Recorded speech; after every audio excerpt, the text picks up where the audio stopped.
going to spend 20 minutes with you is the origins of what is called in Hebrew Tikkun Leil Shavuot, the tradition of staying awake during the Shavuot night. Before entering into the mystery of this tradition, it's significant to be aware that Shavuot is a particularly poor holiday in our tradition. I don't know if you have already given your attention to the fact that between all the holidays that we mentioned in our tradition, Shavuot is almost the only one that doesn't have a Talmudic tractate which deals with it. We have for Sukkot, tractate of Sukkot. You have for Psachim, for Passover, we have Psachim tractate. For Rosh Hashanah, we have a tractate. For Yom Kippur, we have Yomah. For the fast, we have Ta'anit, etc., etc. Hanukkah doesn't have a tractate, but it has many, many pages in the tractate of Shabbat. But Shavuot is ignored by the sages of the Talmud, and it's interesting. In addition, if you ask any traditional Jew, when is Pesach, Sukkot, or Purim, everybody will tell you it's Yud Be'adar, Yud Dalet B'Nisan, etc. When we speak about Shavuot, nobody will tell you that it's Vav B'Sivan. They will tell you Shavuot is 49 days after Passover. It doesn't have a Hebrew date of its own. In addition, not like Passover and Sukkot, Shavuot is also one of the pilgrimage of Israel, but it's only a one-day pilgrimage, and it shows how poor status of this holiday. Something else, Shavuot didn't receive an historical interpretation in the Torah. Okay, Passover is the Chag HaCherut, the freedom celebration. But Shavuot, we know, everybody knows that Shavuot is Matan Torah, holiday, the giving of day, but it's not from the Torah. From the Torah, Shavuot doesn't have an historical explanation. But not least, when we think about Jewish holidays in the Torah, all of them have an iconic mitzvah. Rosh Hashanah is the shofar, Pesach is matzah and maror, Yom Kippur we have as a fast. Every holiday has in our tradition an iconic mitzvah. When we speak about Shavuot, the only mitzvah that happens in our tradition is just that we don't have to work on Shavuot. That's the way it appears in the Shulchan Aruch. So it's perhaps the reason why many and multiple traditions have been developed around Shavuot, and I know that some of my peers at Chapter Institute will deal with that, like eating with Akdamot reading, water fight in North African tradition that I'm coming from, the reading of the Book of Ruth, and this evening I will focus my short lecture to the tradition of Tikkun Leil Shavuot, which is a very late tradition.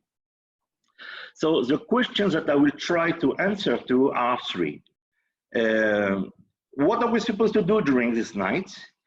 When did this tradition appear in the Jewish history? And where does it come from, especially what are the textual roots of this tradition?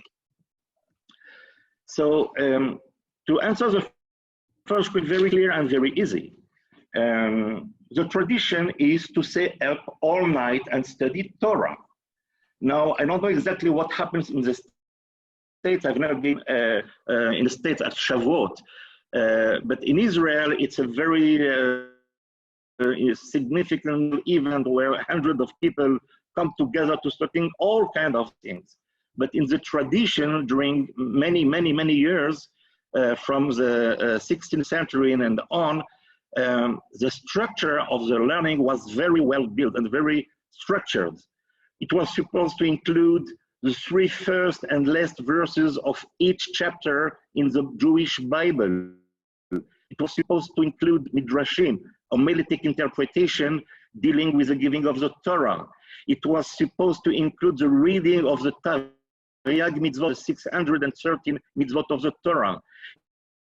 It was include very specific portion of the Zohar and the reading of a very special text which is called Idra Rabbah. We will speak about it in some minutes. So, it was not just studying together, but it was a very structured study. And of course, what interests us is to try to understand from where and when this tradition began. So the first witness of this Tikkun Leil Shavuot is an epistle sent by a very famous Jewish sage called Rabbi Shlomo Elkabetz. I'm sure that many of you have heard this name, hopefully, because he was the author of the famous Lecha Dodi that we used to sing at the Kabbalat Shabbat every Friday evening. So Rabbi Shlomo Elkabetz was a mystic. He was, at the beginning of the 16th century, he was living in Turkey, in Adrianople, together with Rabbi Yosef Karo. And together, they studied Torah, and this guy, Rabbi Shlomo Elkabetz, sent an epistle where he describes the night he spent with Rabbi Yosef Karo in Adrianople. And this epistle was published in two very important books. One well-known is called Shnei Luchot HaBrit, is a moral, eclectic Jewish book, which was very Baal Shem Tov and the Hasidic movement. And it was also published in a less well-known book written by Rabbi Yosef Karo called Megid Mesharim. I will speak about that later. And what was written in this epistle, according to his epistle, says that they stayed up all night studying. And after studying passages from the Torah, the two Haftarot of Shavuot, some Shara, etc., they began to study two tractates of the Mishnah, and that's a very weird story, if you want, they heard the voice of the Shekhinah coming out of the mouth of Rabbi Yosef Karo, praising the scholars who were quoting the Shekhinah on this night, urging them to make Aliyah, because not all times are equal. I don't know how it sounds to you, we American Jews, Israeli modern Jews, when we read this story, thinking about that a little bit. I've asked Anya, which has a much better accent than I, to read some lines of this epistle because it's just fascinating. And I'm not sure that you had the opportunity to read it and to in English. And thanks to my teacher, Rabbi Golenkin, who gave me the tradition in English, I'm able to share it with you. As please, Aina, I will be pleased if you can read it, please. According to the letter, no sooner have we studied two tractates of the Mishnah than our Creator smote us, so that we heard a voice speaking out of the mouth of the saint, Rabbi Yosef Karo, may his light shine. It was a loud voice with letters clearly enunciated. All the companions heard the voice, but were unable to understand what was said. It was an exceedingly pleasant voice, becoming increasingly strong. We all fell upon our faces, and none of us had any spirit left in him, because of our great dread and awe. The voice began to address us, saying, Yes. Friends, choicest of the choice, peace to you, beloved companions. Happy are you, and happy those that bore you. Happy are you in this world, and in the next that you resolved to adorn me on this night. For these many years had my head fallen with none to comfort me. I was cast down to the ground to embrace the dunghills. But now you have restored the crown to its former place. Be strong, my beloved ones. Be courageous, my friends. Rejoice and exult, for you belong among the chosen few. You have the merit of belonging to the king's palace. Write this still. The sound of your Torah and the breath of your mouth have ascended to the Holy One, blessed be He, breaking through many firmaments and many atmospheres until it rose upwards. The angels were silent. The seraphim, still chayot, stood without speech, and all the hosts of heaven heard, together with the Holy One, the sound of your voice. Behold, I am the Mishnah, the mother who chastises her children, and I have come to converse with you. That's the last. Have you been 10 in numbers, you would have ascended even higher, but you have reached a great height nevertheless. Happy are those who bore you, my friends, in that by denying yourselves sleep, you have ascended so far on high. Through you, I have become elevated this night, and through the companions in the great city, a major city in Israel. You are not like those who slept on beds of ivory, sleep which is 1/16 of death. Therefore, my sons, be strong and rejoice in my love. Rejoice in my Torah, rejoice in the fear of me. Within rose to our feet, and with the joint of our loins loosened, and we proclaimed in a loud voice, blessed be the name of his glorious kingdom forever and ever. He then repeated, happy are you, return to your studies. Do not interrupt them even for a moment. Go up to the land of Israel, for not all times are opportune. There is no hindrance to salvation, be it much or little. The Lord gives strength to his people. The Lord will bless his people with peace.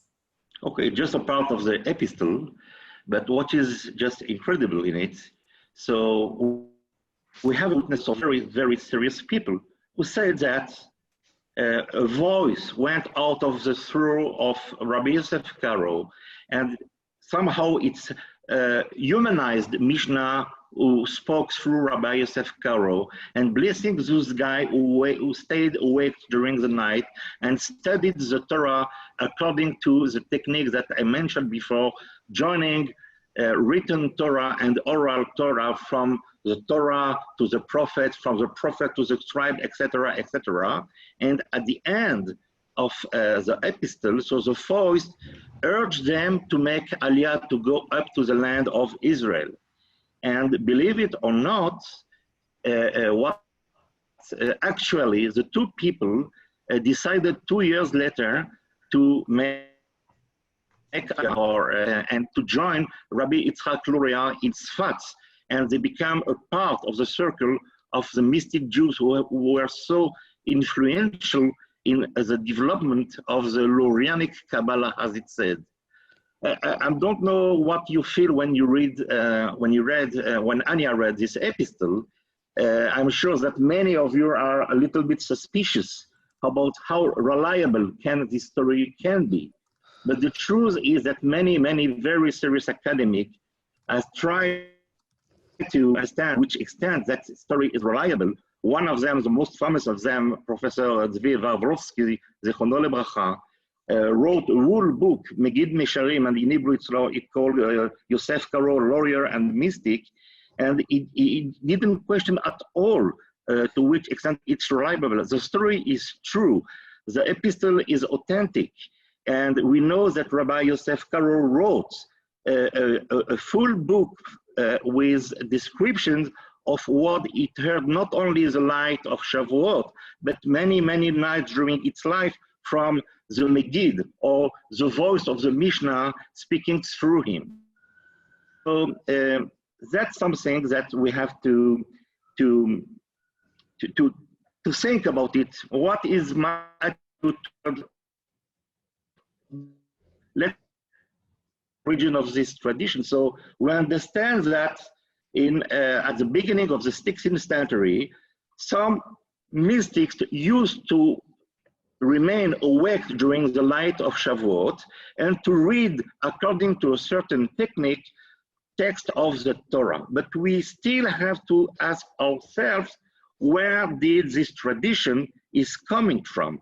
And in order to do that, we are going to jump back 300 years before and come back to the Zohar. I suppose and I hope that most of you have heard some something about the Zohar. The Zohar means in Hebrew, or splendor or radiance, and it's the foundational text of the Jewish mystical thought called Kabbalah. According to the tradition, it has been written by Rabbi Shimon Bar Yochai, but the academic research mentioned the name of Rabbi Moshe de Leon from the 13th century in Spain as a genuine author of this text, or in charge of the compilation of different books, making the Zohar one unit. And let's see what probably was the source of inspiration of what happened in Adrianople before. So I'm going to read it quickly. The early sages, Zichronam Lebracha, the pillars of the world, I'm now reading from the Zohar translated in English, yes? Who know how to draw grass from the heavens, were accustomed not to sleep on these 2 nights for the reason that the sons of Israel were sleeping all the night at Matan, at the giving of the Torah. And the Lord had to wake them as it written in the Midrash. And that's why we have to repair that. So Tikkun Leil Shavuot comes from the idea that we had to make a reparation of a kind of sin that the sons of Israel have done when they received Torah from the Torah. They were sleeping, and now the reparation is to stay awake the night of giving of the Torah. Rabbi Shimon Bar Yochai used to sit and study during Torah the night the bride intercourses with her husband. We learn during this night, when the bride prepares herself to stand the day after under the chuppah, all the members of the bride temple have to be with her that entire night and to rejoice with her in the tikkunim, once more time, reparation with which she is repaired. Okay? And Rabbi Shimon Bar Yochai and all his companions sing the song of the Torah and innovate word of the Torah, and Rabbi Shimon and all his companions rejoice. So staying awake and studying Torah was the reparation of the sin of the son of Israel. The same person, Moshe de Leon, the same sage, wrote another little book called Sod Chag Shavuot, in which he mentioned exactly what was the way to study the Torah. I'm reading from the slide. The early sages read from the Torah, the prophet and the writings, and from there they skip around the Talmud and legends, and they read in the wisdom of the secret of the Torah, and in the light of day. And on the bridge adorns herself and enters next to his highness. And the 50th night is this night for God to connect with the written Torah and the oral Torah, and her special children on earth, bring her into the chuppah. They are the bridesmen of the bride. In the first text, we understand that it was a reparation awake all the night. This text, we understand that the technique was to do it in a very specific way, reading from the Torah to the prophet and the writing, a mixture of different texts. So we have still to ask the last question, and I have still some minutes. Where does this tradition or this belief that making this kind of learning from the Torah to the prophet and the prophet to the scribes, where does it come from? And we have an original text, at least 2 texts in the sage literature, which mention exactly the story. And one of the most beautiful of them is taken from the Talmud Yerushalmi. And the person who speaks in this text is the famous Elisha ben Abuya, which is called Acher. He was the teacher of Rabbi Meir and the Chavruta of Rabbi Akiva. And this guy left his faith at a certain point of his life, and he became Acher, the other one, because he left the religion and he stopped to believe in God. But he brings this story, and it's just a fascinating story. So I'm reading it as quickly as possible.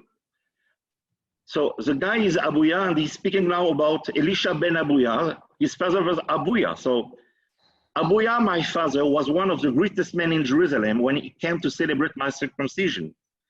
He called the greatest persons of Jerusalem and put them in the house where he put Rabbi Eliezer and Rabbi Yoshua in another house. Some ate, drank, danced, and celebrated. Rabbi Eliezer told to Rabbi Yoshua, while those are in their business, let's do our business.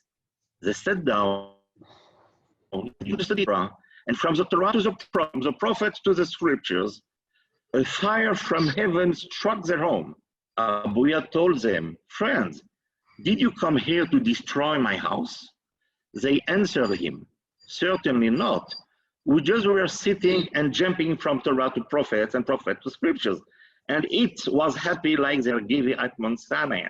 So we find the Jerusalem Talmud and a traditioning that this kind of structural learning had something magic, something very special, which make the heaven happy.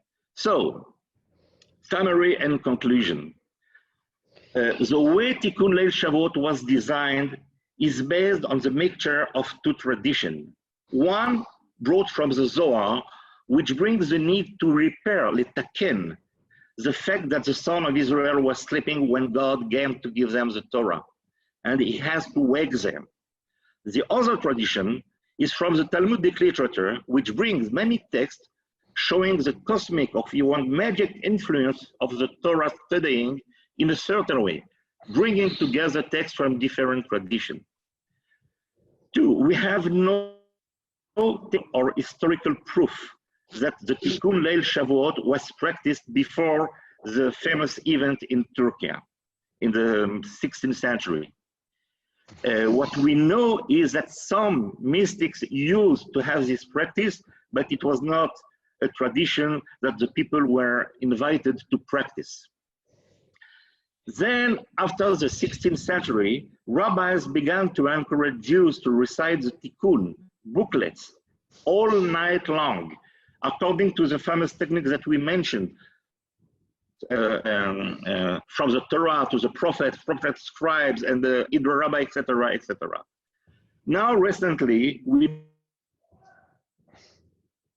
were than in Israel have begun to hold classes all night on Shavuot, with teachers switching off every hour.